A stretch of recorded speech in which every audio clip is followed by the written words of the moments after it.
What's up, everybody? This is GangGreen David coming at you. Today is Wednesday, February 20th, and we are in the midst of the offseason, which means free agency is only 3 weeks away. And today I am joined to you by a very special guest, another Jets YouTuber. Please welcome Jets Talk 24/7. What's going on, man? Hey, what's good, man? Thanks for having me on the channel. Well, absolutely, man. I mean, obviously this video will be posted on your channel, so obviously shout out to everybody who watches this video on Jets Talk 24/7's channel. But today we're going to be talking free agency because I never really shared my thoughts on free agency in full. I did a little bit on call-ins in the past, but why not do it with another Jets YouTuber like Jets Talk 24/7? So without further ado, free agency is around the corner. And obviously we have $100 million in cap space, but we have 39 players under contract, which is something that I didn't see coming at all. And we're going to have to fill up a lot of holes. So we're obviously going to have to sign 2 corners. We're also going to have to get an outside linebacker. We're also going to need an offensive lineman, a receiver. You know, we're going to need a lot. We might be replacing at least maybe 8 to 10 starters on the roster. I mean, what are your thoughts on that? So I think part of that's a little shock and awe. Like, I know Rich Cimini put out that article about 1/3 of the team is not under contract. We're going to have 6 players from the draft come in from, that are going to be cheap. I think it costs about $10 million just to sign your draft class. So if you think of it, we have about $90 million to spend on free agency. So if we have, how many people on the roster did you say we have right now? 39. So you add 6 to that, you're at Jason. I can't pronounce his name. I'm sorry. Yeah. No, but it's going to be, you'll have those 6 players added on, and then you're only looking to fill out 6 more slots. I mean, obviously you want to have depth, but the top 51 is what counts against the cap. Yeah, I absolutely agree. And obviously we need a 53-man roster in general going into the season, but you also need guys going into camp. So that money could go really fast, especially with the holes we're trying to fill, especially on the 4-3 defense. Because now we have Greg Williams as defensive coordinator. Everyone's possibly favorite coaching hire in the Jets fan base. So let's talk some potential free agents now. I mean, obviously everyone is enamored with Le'Veon Bell. And for me in particular, obviously I understand the concerns because there are concerns. There are some red flags with signing this guy. This is a guy who, of course, held out an entire year. He had the guts to hold out an entire year for a lot of money. So he wants a lot of money. But for me, because people say you want to draft a running back, like, listen, you could just draft a running back in the draft, whether it's a 4th round pick or a 5th round pick. But it's a huge risk because you have to be certain that if you draft a running back, that your offensive coordinator, whether it's Adam Gase calling the plays, he's going to open up that playbook for the running back, and the offensive line is stellar enough to help with his run game. That's why guys like Alvin Kamara are succeeding, because you have Sean Payton, who's a head coach. He has an entire coaching staff that can work with Alvin Kamara and develop him and open up the playbook because they're confident in his learning curve. So I think for me, a guy like Le'Veon Bell will not only boost the confidence of Adam Gase in regards to opening up the playbook for the run game, but however, a good player like him at his caliber, because reminder, he's still one of the more elite running backs in football. He could help Sam Darnold with his growth because the dude's 21 years old. He has a whole career ahead of him. And you want to have the elite caliber around Sam Darnold to really just help develop his career. So for me, I would go sign Le'Veon Bell. I would, because if I was an offensive coordinator, I'd want that caliber running back. I'd want that guy that I could have confidence in regards to opening up the playbook. But another concern is you got to address the offensive line. But what are your thoughts? So with Le'Veon Bell, I am 100% on board with this. I think when you look at the amount of free agents that are out on the market, there's only going to be a handful or 2 that can really move the needle on a team. And when you think there's 32 teams and a lot of teams have cap space, so there's going to be a lot of competition for the good free agents. So with Bell, if you can hit a home run with that, he's looking for money. He was a Jet fan as a kid. I think this is all stuff that could bode well for the Jets.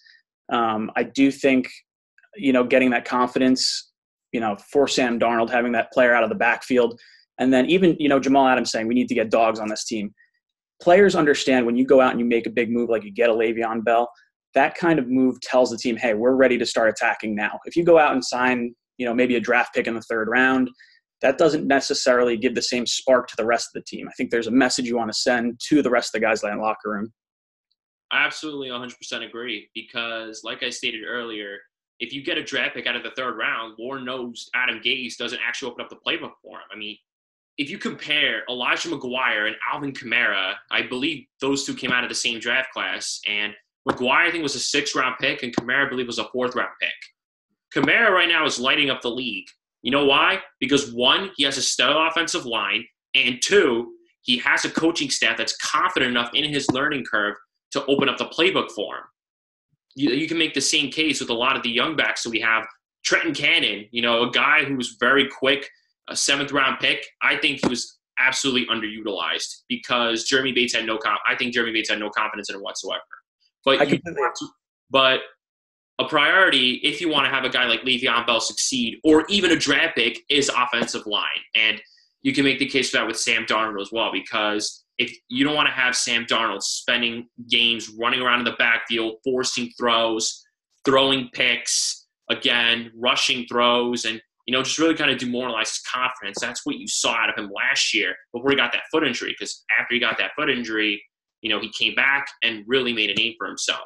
And he had a lot of career games. He only had 1 pick ever since he came back from that foot injury. So from what I've seen now out of Sam Darnold, this dude's ready to make a statement. But offensive line, I think, is the number 1 priority in free agency. You want to make a case with Le'Veon Bell. You want to make a case, I'm all in for Le'Veon Bell. You want to make a case with pass rusher.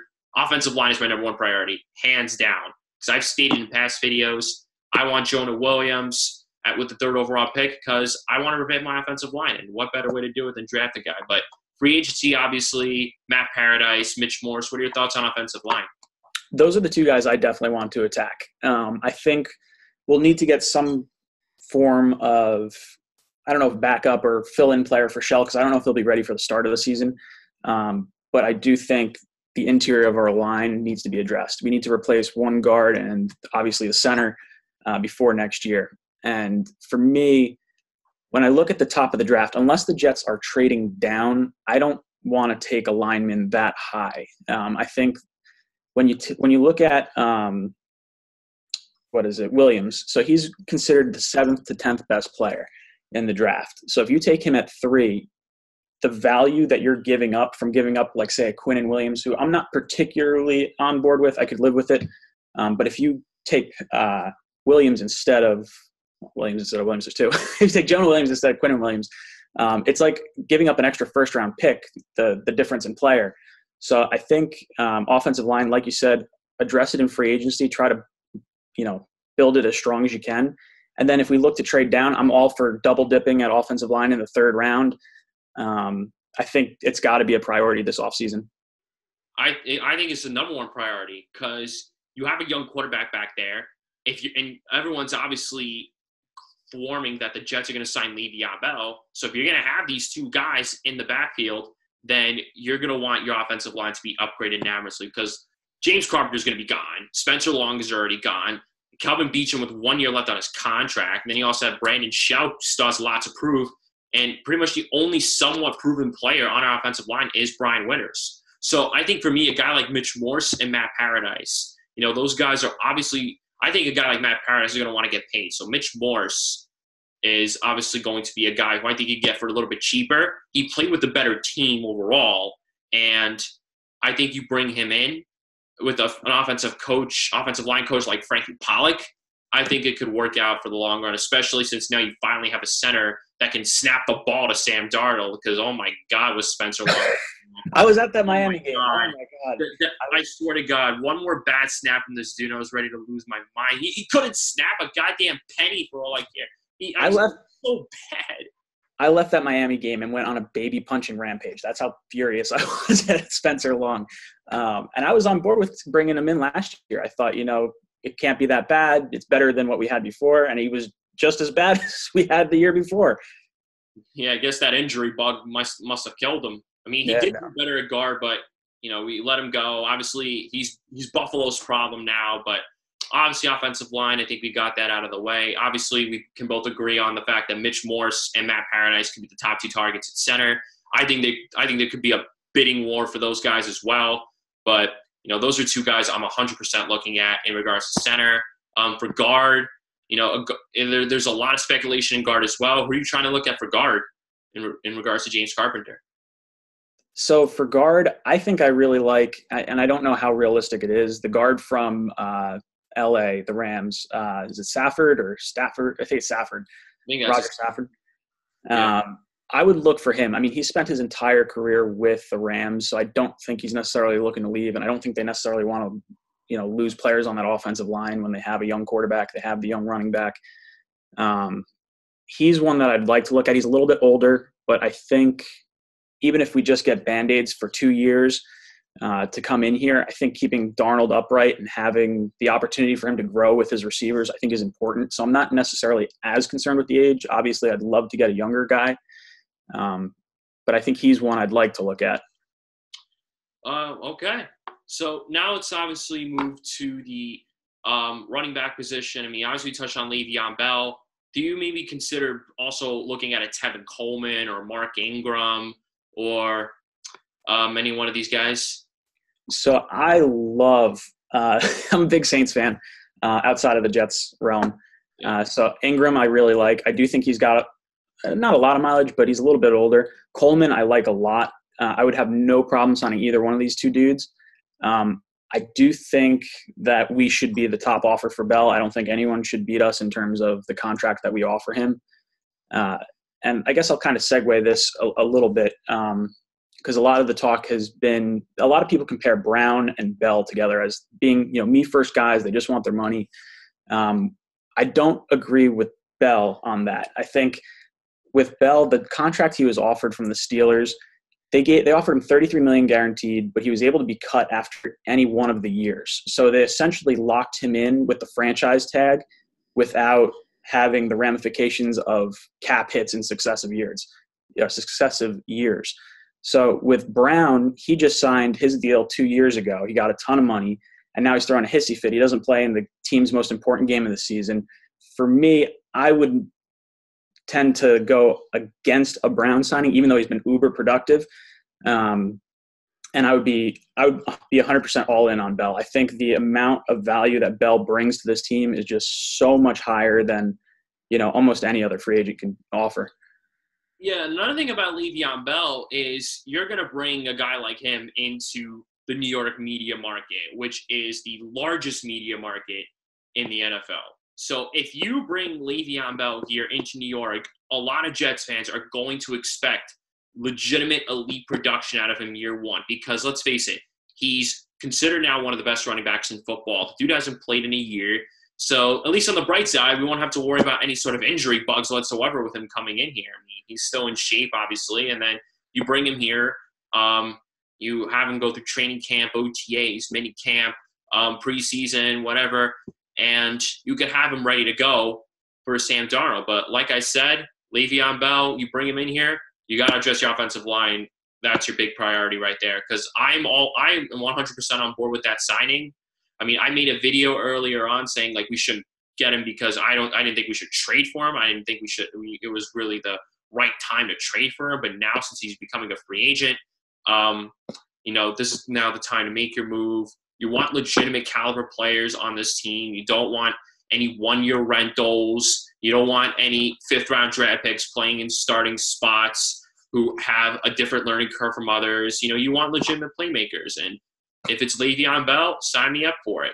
But even though it's not ideal to pay a running back $16 million a year, but you need playmakers on this team. So that's that. But now let's move on to the defensive side of the ball. Obviously, we're going to need two corners because Buster Skrine and Morris Claiborne are going to be gone. And now for me, I think you can make a case where you could bring back Darryl Roberts. The dude, I think, had a great impact on the outside playing corner until Zombie Bowles put him at safety, which I thought was a mistake.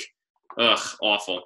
And you saw him, he was making a lot of plays against top-notch receivers. I mean, you saw him on Stephon Diggs. Like, he was just locking him down left and right. I believe he only got held to like 34 yards that game. So would you consider bringing back Darryl Roberts? Yeah, absolutely. I think a lot of our young guys are kind of where I'd like to go in terms of cornerbacks. I would be for Mo Claiborne coming back to the Jets. There's not too many guys in free agency I really want us to go after as far as corners go. I mean, I love the Honey Badger. I wanted him last year. I don't think he's realistic. And then there's the slot corner from the Bears, Callahan, I believe is his name. He's real good. So, I mean, obviously the Jets could look there. I think he'll be hitting the free agent market. I think for me, I think Ronald Darby from Philly's an option because I think Morris Claiborne's replaceable, in my opinion. And I think Ronald Darby is that guy. I think he's a guy that I want to go for because you look at the dude compared from Philadelphia to Buffalo. I think the dude absolutely flourished in Philadelphia. I think he grew as a player. He grew as a legitimate corner, and he's a ball hawk. He's a ball hawk. And now that you have Greg Williams as your defensive coordinator, and you can finally have, Tremaine Johnson playing that press corner instead of, having Casey Rogers there where he's just calling for corners to play like 5 yards away from receivers. It's just amateur hour. But a guy like Ronald Darby, I think, is a very suitable replacement for a guy like Morris Claiborne or Buster Screen. And I think you could make a case where you could put Darryl Roberts in the slot. I think you could get it back at a reasonable deal. Another guy, Brian Poole from Atlanta, I think could be an option as well. But, it'd be tough to decide between the two. But, you could have those guys, or you could have Darryl Roberts back at a reasonable deal because of the holes you're trying to fill. I think Darryl Roberts would come a little bit cheaper. But obviously now, pass rusher, the main event, pass rusher, because we're hearing a lot. You can start this one off. All right. So which ones do I want? I mean, so there's a gap, right? A lot of people don't realize the guys that are going to be tagged. So I think there's a few free agents that aren't actually going to be free agents. I think Dee Ford, Frank Clark, DeMarcus Lawrence, and what was the other one? There's 4 guys that are, Jadeveon Clowney. Those guys are all going to be franchise tags. All those teams have enough money to lock up those guys. I don't see them letting them go. I'm sorry, I don't mean to interrupt, but I think there was an article that came out earlier today that DeMarcus Lawrence might not get franchise tagged. I think that's more so they want to get a long-term deal done because I knew they were going to franchise him last year. I think they want to work out a deal this year so they're not totally blowing their load. Yeah. But I think they're going to have to pay some of these young guys. Cooper's coming up for a deal. Dak is up next year. So they're going to have to structure things a certain way where they either franchise Lawrence for a year and then they have to move on to other players or they have to long-term sign him. So I think they'll try to go with that, long-term deal with him. Yeah, I agree. But obviously, I think a name that comes to mind for me now is I think I'm hearing Trey Flowers might be out there, or you do actually draft Quentin Williams at number 3. But a guy like Trey Flowers, I think with the 4-3 defense, I think would just be a fantastic fit here because then you can move Leonard Williams to that legitimate defensive end spot where he shined at USC because let's be realistic, I think Leonard Williams was underutilized. I think in a 3-4 defense and playing defensive tackle just gave a lot of opportunities for offensive lines to just double him. And now you could put him at a legitimate defensive end spot where he could have the chance to flourish under Greg Williams' system. But I think a guy like Trey Flowers could be out there from New England. That could be a possibility. But, guys like Dee Ford, I think will get franchise tagged. Frank Clark will get franchise tagged. Jadeveon Clowney, I think, is going to get paid. DeMarcus Lawrence probably going to get a lot of money. But I think pass rusher, other than offensive line, is the second biggest priority because we have not had any sufficient pass rush whatsoever since John Abraham. So I think you hit that on the nail. Yeah, I think Trey Flowers should be our first target as far as pass rushers go. I think he's an all-around D-end. What I would actually like to do is I'd like to see us go after 2 guys in free agency and then possibly figure it out with the draft. So if we do say we sign Trey Flowers to long-term deal, we've had a lot of connection with Dante Fowler over the last 3 years or 4 years of his career. So I think I'd like us to look at him. He's young. He's only going to be 25 years old. He doesn't have a lot of production, but if he wants a 1-year prove-it deal, I would like to bring him in. The other option would be possibly a Brandon Graham. I think he's a little older, but you can get him for a year or 2. And then if we decide to stay at 3, I would love to get Bosa or Allen. I think if you get a young stud pass rusher on that cheap contract where you could franchise him after that rookie, 5-year deal, I think pass rushers is where we've really lacked talent. We've had the stud corners, we have stud safeties, and our secondary is still getting chewed up. I think the pass rush is really what's going to generate all that extra, oomph for our defense. I think one thing about Josh Allen is I think he's more of a 3-4 outside linebacker. Agreed. So I think with him it would be more questionable. But for me, Brandon Graham could be another option. Chris Long might be out there as well. So the pass rusher market looks pretty stellar. Obviously, the biggest names are probably going to get tagged, and they're going to get paid. So it could be a little concerning, and there's a chance we might have to address that in the draft, but that's obviously coming up for a later part.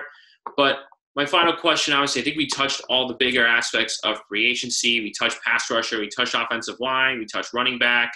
Wide receiver, we didn't really touch, but I don't really think there's any big names out there other than Golden Tate. So bingo, that's exactly who I was going to say. Jim Bob Cooter had him in Detroit. He averaged 90 catches, over 1,000 yards per season with him. I know he's a little bit older, but I would absolutely go all in on him for this season. Pay him, between $6 and $8 million a year. I think he was paid $7 million this past year, so you might be able to get him a little bit cheaper. But I'm all for Golden Tate.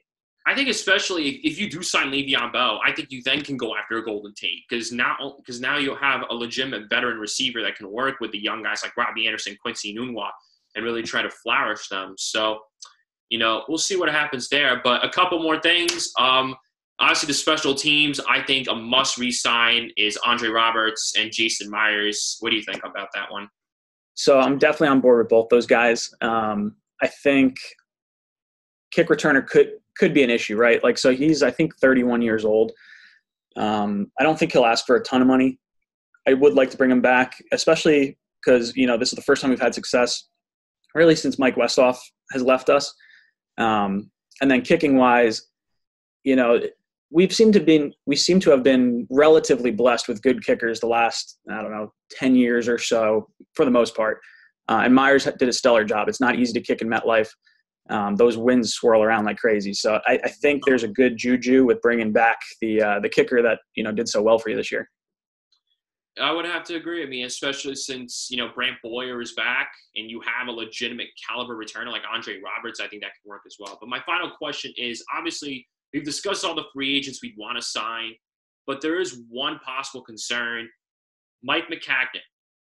I think this is a guy who hasn't really exactly been able to market free agents efficiently because he's had to stick with 1-year rentals and 5th-round draft picks because he really couldn't get anybody locked in long-term. And I think because of that, a lot of players such as Kirk Cousins and Dante Hightower he's tried to bring in the past, they've used the Jets, I think, in my opinion, to just leverage better teams to get better deals. Do you think Mike McCagnon is going to have to overpay?